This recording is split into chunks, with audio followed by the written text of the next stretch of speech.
ತುಮಕೂರು ಜಿಲ್ಲೆಯ ತುರುವೇಕೆರೆ ತಾಲೂಕಿನ ಮಾಯಸಂದ್ರ ಹೋಬಳಿ ವ್ಯಾಪ್ತಿಗೆ ಬರುವ ಜೋಡುಗಟ್ಟೆ ಗ್ರಾಮದ ಬಳಿ ಹಾದು ಹೋಗಿರುವ 150 ಪಾಂಡವಪುರ ಟು ಜೇವರ್ಗಿ ರಾಷ್ಟ್ರೀಯ ಹೆದ್ದಾರಿಯಲ್ಲಿಂದು ಸರಿಸುಮಾರು ಮಧ್ಯಾಹ್ನ 1 ಗಂಟೆ ಸಮಯದಲ್ಲಿ ತುರುವೇಕೆರೆ ಕಡೆಯಿಂದ ಮೈಸೂರಿನ ಕಡೆಗೆ ಬರುತ್ತಿದ್ದ ಕೆಎಸ್ಆರ್ಟಿಸಿ ಬಸ್ ಮತ್ತು ಮೈಸೂರಿನಿಂದ ತಿಪಟೂರಿನ ಕಡೆಗೆ ಸಾಗುತ್ತಿದ್ದ ಇನೋವಾ ಕಾರ್ ಮುಖಾಮುಖಿ ಡಿಕ್ಕಿಯಾದ ಪರಿಣಾಮ 2 ವಾಹನಗಳು ಜಖಂ ಆಗಿದ್ದು, ಇನೋವಾ ಕಾರಿನಲ್ಲಿ ಮೈಸೂರಿನ ಕಡೆಗೆ ಸುಮಾರು 8 ಜನರು ಇದ್ರು ಅಂತ ತಿಳಿದು ಬಂದಿದ್ದು, ಇಬ್ಬರಿಗೆ ಬಸ್ ಗುದ್ದಿರುವ ಪರಿಣಾಮ ಹೆಚ್ಚು ರಕ್ತಸ್ರಾವದ ಕಾರಣ ಹತ್ತಿರದ ಆಸ್ಪತ್ರೆಗೆ ರವಾನಿಸಲಾಗಿದೆ.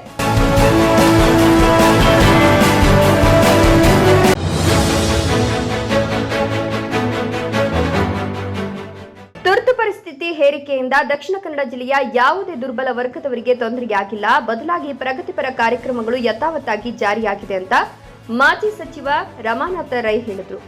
ಮಂಗಳೂರಿನಲ್ಲಿ ಮಾತನಾಡಿದ ಅವರು, ಬಿಜೆಪಿ ನಿರಂತರವಾಗಿ ತಪ್ಪು ಹುಡುಕಿ ಕಾಂಗ್ರೆಸ್ ಮೇಲೆ ಗೂಬೆ ಕೂರಿಸುವ ಕೆಲಸ ಮಾಡುತ್ತಿದೆ ಅಂತ ಹರಿಹಾಯ್ತು.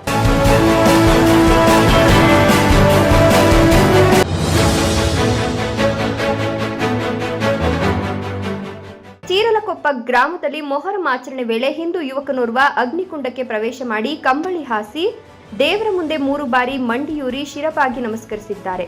ಸದ್ಯ ಯುವಕನ ನಮಾಜ್ ವಿಡಿಯೋ ಸಾಮಾಜಿಕ ಜಾಲತಾಣದಲ್ಲಿ ವೈರಲ್ ಆಗ್ತಿದೆ.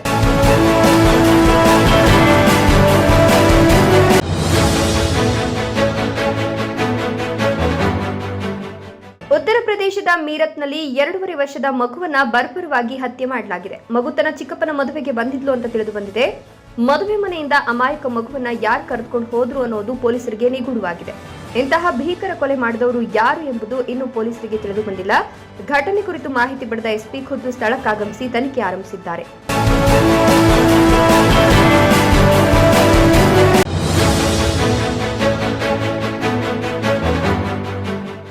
ಉತ್ತರ ಪ್ರದೇಶದಲ್ಲಿ ರೈಲು ಅಪಘಾತ ಸಂಭವಿಸಿದೆ. ಚಂಡೀಗಢ ದಿಬ್ರುಗಢ ಎಕ್ಸ್ಪ್ರೆಸ್ ಗೊಂಡಾ ಮಂಕಾಪುರ ವಿಭಾಗದಲ್ಲಿ ಹಳಿ ತಪ್ಪಿದೆ. ಪರಿಣಾಮ 12 ಬೋಗಿಗಳು ಪಲ್ಟಿಯಾಗಿವೆ. ಮಾಹಿತಿ ಪಡೆದ ರೈಲ್ವೆ ಪೊಲೀಸರು ಸ್ಥಳಕ್ಕೆ ಧಾವಿಸಿ ರಕ್ಷಣಾ ಕಾರ್ಯಾಚರಣೆ ಆರಂಭಿಸಿದ್ದಾರೆ. ಈ ಬಗ್ಗೆ ಸಂಪೂರ್ಣ ಮಾಹಿತಿ ಇನ್ನಷ್ಟೇ ತಿಳಿಯಬೇಕಿದೆ.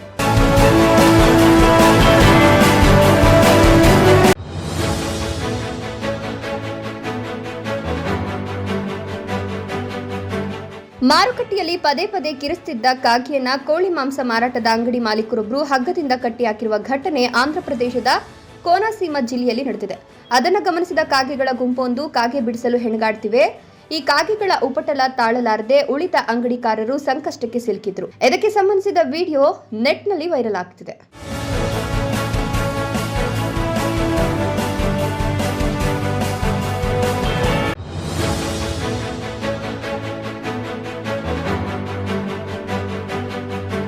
ಚೀನಾದ ಶಾಪಿಂಗ್ ಮಾಲ್ನಲ್ಲಿ ಸಂಭವಿಸಿದ ಭಾರೀ ಅಗ್ನಿ ದುರಂತದಲ್ಲಿ ಸಾವಿನ ಸಂಖ್ಯೆ ಹೆಚ್ಚಾಗ್ತಿದೆ. ನಿನ್ನೆ ಸಂಜೆ ಈ ಅಪಘಾತದಲ್ಲಿ 6 ಜನ ಸಾವನ್ನಪ್ಪಿದ್ದಾರೆ ಅಂತ ದೃಢಪಡಿಸಲಾಯಿತು. ಆದರೆ ಇತ್ತೀಚಿನ ಸಾವಿನ ಸಂಖ್ಯೆ 16ಕ್ಕೆ ತಲುಪಿದೆ. ಸಿಚುವಾನ್ ಪ್ರಾಂತ್ಯದ ಚಿಂಗಾಂಗ್ ಪಟ್ಟಣದ ಶಾಪಿಂಗ್ ಸೆಂಟರ್ನಲ್ಲಿ ಘಟನೆ ನಡೆದಿದೆ. ಬುಧವಾರ ಸಂಜೆ ಬೆಂಕಿ ಕಾಣಿಸಿಕೊಂಡಿದ್ದು, ಗುರುವಾರ ಬೆಳಗಿನ ಜಾವ 3 ಗಂಟೆಯವರೆಗೂ ರಕ್ಷಣಾ ಕಾರ್ಯಾಚರಣೆ ಮುಂದುವರೆದಿದೆ ಅಂತ ತಿಳಿದುಬಂದಿದೆ.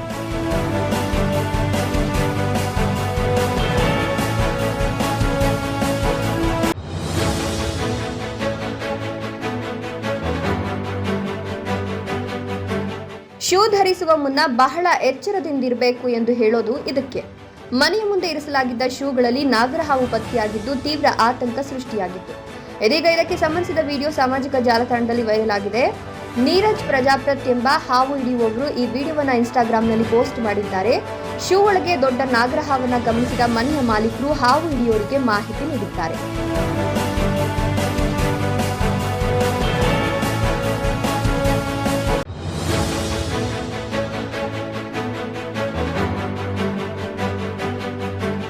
ಬೆಂಗಳೂರಿನಿಂದ ಮಂಗಳೂರಿಗೆ ಆಗಮಿಸುತ್ತಿದ್ದ ಐರಾವತ ಬಸ್ಸಿನ ಹಿಂಬದಿ ಎಸಿಗೆ ಬೆಂಕಿ ಹತ್ಕೊಂಡ ಘಟನೆ ಉಪ್ಪಿನಂಗಡಿಯ ಹಳೆಗೇಟು ಬಳಿ ಜುಲೈ 18ರ ಗುರುವಾರ ಬೆಳಗ್ಗೆ ನಡೆದಿದೆ. ಇದನ್ನು ಗಮನಿಸಿದ ಚಾಲಕ ಹಳೆಗೇಟು ಬಳಿ ಬಸ್ಸನ್ನು ನಿಲ್ಲಿಸಿದ್ದಾನೆ. ಆಗ ಪ್ರಯಾಣಿಕರೆಲ್ಲರೂ ಬಸ್ನಿಂದ ಇಳಿದಿದ್ದಾರೆ. ಸ್ಥಳೀಯ ಯುವಕರ ಸಕಾಲಿಕ ಪ್ರಯತ್ನದಿಂದ ಬೆಂಕಿ ಆರಿಸಿದ ಕಾರಣ ಸಂಭವಿಸಬಹುದಾಗಿದ್ದ ಹೆಚ್ಚಿನ ಅವಘಡ ತಪ್ಪಿದೆ.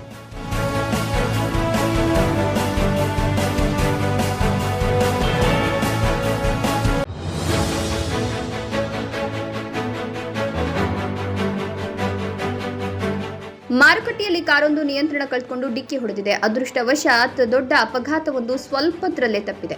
ಉತ್ತರ ಪ್ರದೇಶದ ಕನೌಜ್ನಲ್ಲಿ ಘಟನೆ ನಡೆದಿದ್ದು, ಸ್ಥಳೀಯ ಮಾರುಕಟ್ಟೆ ಪ್ರದೇಶದಲ್ಲಿ ಕಾರು ನಿಯಂತ್ರಣ ಕಳೆದುಕೊಂಡು ಜನಸಂದಣಿಗೆ ಡಿಕ್ಕಿ ಹೊಡೆದಿದೆ. ರಸ್ತೆಯ ಎರಡೂ ಬದಿಗಳಲ್ಲಿದ್ದವರು ಸ್ವಲ್ಪದರಲ್ಲೇ ತಪ್ಪಿಸಿಕೊಂಡರು. ಅಪಘಾತದ ಸಿಸಿಟಿವಿ ವಿಡಿಯೋ ಅಂತರ್ಜಾಲದಲ್ಲಿ ಹರಿದಾಡುತ್ತಿದೆ.